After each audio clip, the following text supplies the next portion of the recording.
जय जय श्री हरिवंश प्रणाम। जैसा आप सभी जानते हैं कि ठाकुर जी का स्थान इस वैष्णव संप्रदाय के अंदर सबसे माधुर्य स्थान है। इसी कड़ी के अंदर भादो मास की अष्टमी जो है वो ठाकुर जी के प्राकट्य उत्सव के रूप के अंदर समस्त वैष्णवों के अंदर मनाई जाती है। इस बार की जो अष्टमी है वो 26 अगस्त को सुबह 3:39 पर लगेगी और 27 तारीख तक ये अष्टमी का जो भाव है ये 2:19 तक रहेगा। रोहिणी नक्षत्र के अंदर रात को 12 बजे ठाकुर जी का प्राकट्य हुआ था, तो ये जो रोहिणी नक्षत्र है ये 26 की तिथि को पड़ता है, अर्थात सोमवार की तिथि को पड़ता है। इसलिए आप सभी वैष्णवों से निवेदन है, जो भी व्रत रखना चाहते हैं, जो भी ठाकुर जी की सेवा करते हैं, ठाकुर जी की पूजा अर्चना करते हैं, जन्माष्टमी पर्व जो है वो 26 तारीख को मनाया जाए। आप पंचांग भी देख सकते हैं। आप बिहारी जी की जो उत्सव निर्णय पत्रिका है, जो हमारे राधा वल्लभ जी की है, उसमें भी जो है वो आप देख सकते हैं कि किस प्रकार से ये भाव जो है वो 26 तारीख को ही सोमवार के दिन मनाया जाएगा। ये तो हुई सबसे पहली बात। इस दिन क्या विशेष होता है? ठाकुर जी को विशेष प्रकार के व्यंजनों का भोग लगाया जाता है। सुंदर सुंदर पोशाक जो है वो धारण करवाई जाती है। हमारे राधा वल्लभ लाल जी तो इस दिन पीले रंग की पोशाक को धारण करते हैं। रक्षाबंधन के दिन से लेके जन्माष्टमी तक जब झूलन उत्सव का विराम होता है तो राधा वल्लभ जी के अंदर समाज का प्रारंभ हो जाता है और बधाई जो है वो गानी प्रारंभ हो जाती है, जो जन्माष्टमी के पर्यंत तक चलती है। तो अर्थात नित्य प्रति आप भी अपने ठाकुर जी की बधाई जो है वो आप कर सकते हैं।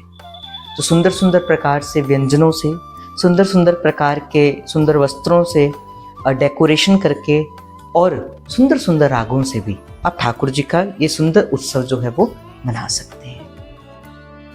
अब प्रश्न उठता है कि किस प्रकार से श्री जन्माष्टमी का व्रत जो है वो रखा जाता है। देखो, व्रत का अर्थ क्या होता है, सबसे पहले इस बात को जान लेना बहुत जरूरी है। हम व्रत तो कर लेते हैं, किंतु व्रत के दिन अगर आप इस चीज को बड़ी ईमानदारी के साथ सोचोगे कि जिस साधारण दिनों के अंदर हम जो भोजन करते हैं और व्रत के दिनों पे भी किया हुआ भोजन अभी तो उससे भी बढ़कर होता है।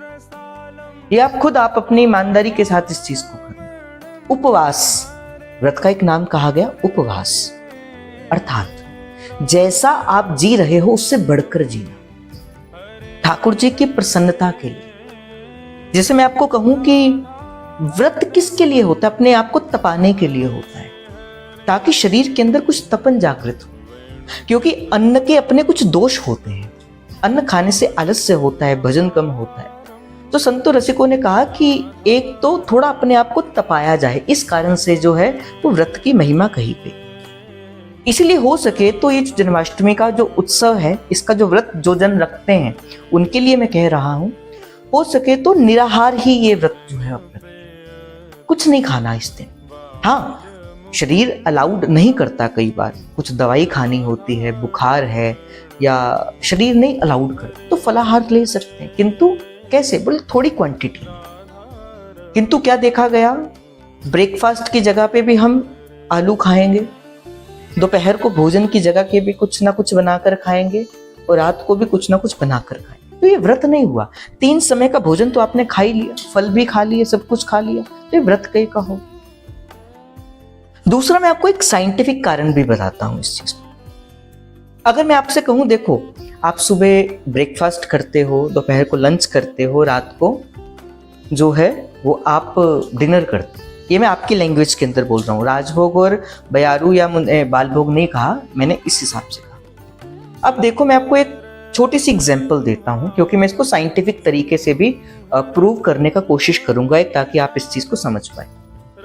एक आटे की चक्की है, उस पर आपने कनक डाली। अब आटे की चक्की का कार्य क्या है? उसको पीसना और उसको अन्न बनाना। ऐसे ही मनुष्य शरीर के अंदर भी एक चक्की लगी होती है जिसे हम जठराग्नि कहते हैं। जो भी आप भोजन ग्रहण करते हैं, चाहे वो सुबह का है, चाहे वो दोपहर का है, चाहे वो रात का है, वो चक्की चल रही है, वो जठराग्नि चल रही है जिसने आपके भोजन को खून बनाना है, रस बनाना है, मज्जा बनाना है, वीर बनाना है, और भी कई सारी प्रक्रिया जो है उसमें चलेगी। इसीलिए संतों, वैष्णवों, रसिकों ने, जो हमारे पुराने जीवन के जो मुनि थे, जो ज्ञानी थे, उन्होंने कहा कि इसको भी रेस्ट देने के लिए हर 15 दिन के बाद इसको थोड़ा सा रेस्ट देना चाहिए। इसलिए एकादशी का व्रत किया, ताकि जो मशीन चलती आ रही एक दिन के लिए एटलीस्ट तो उसको रेस्ट के अंदर हम रखें, उसको थोड़ा सा हम रेस्ट करें। इसीलिए जो है ये व्रत का भाव जो है वो ऋषि मुनियों ने बनाया, क्योंकि साइंटिफिक तौर पर हमारा जो पूरा सनातन धर्म है ये प्रॉपर एक साइंटिफिक तरीके से ही बनाया गया है। तो व्रत रखने का भी अपना एक नियम होता है। व्रत के अंदर कुछ खाना नहीं चाहिए। अब बहुत कुछ हो जाए तो कुछ खा सकते हो, अदरवाइज व्रत के अंदर जितना हो सके निराहार रहना चाहिए। निराहार रहोगे, ठाकुर जी का भजन भी ज्यादा होगा, प्रेम भी ज्यादा होगा।